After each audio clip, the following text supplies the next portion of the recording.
So I want to talk about something called the National Salute, which is what we're going to do next. All across the United States and across the world right now, on the 11th of November, nations as well as our brothers and sisters across the United States are ringing bells in remembrance of those that fell during this conflict.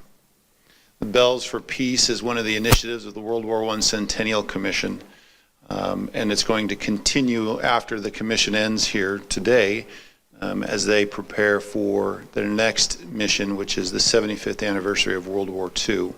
So for those of you that were partaking in the World War I Centennials Commission phone app, where you have your Bells for Peace on there that you can use for ceremonies, this is going to be made available to you as you continue on in the years to come.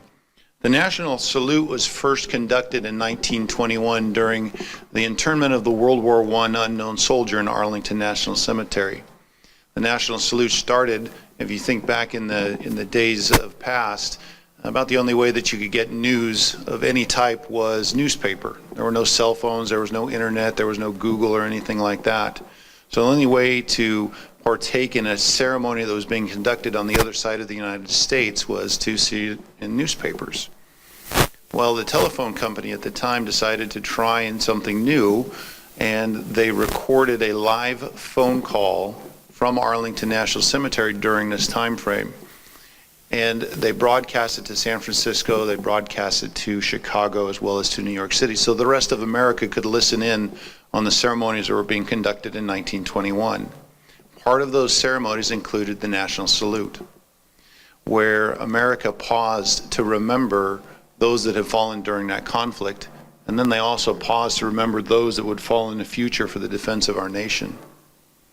So as we started looking at how we can bring this back into American society and use this on Veterans Day or even a Memorial Day, we came up with this bells. So we're going to ring bells today to honor the veterans 21 times. That is our nation's highest form of salute to those that have fallen. And we're going to be calling our community to remember. So please pay attention. Remember those names that we just talked about here, as well as those brothers and sister veterans around the world who can't be with us, who are in harm's way at this time as we ring bells 21 times.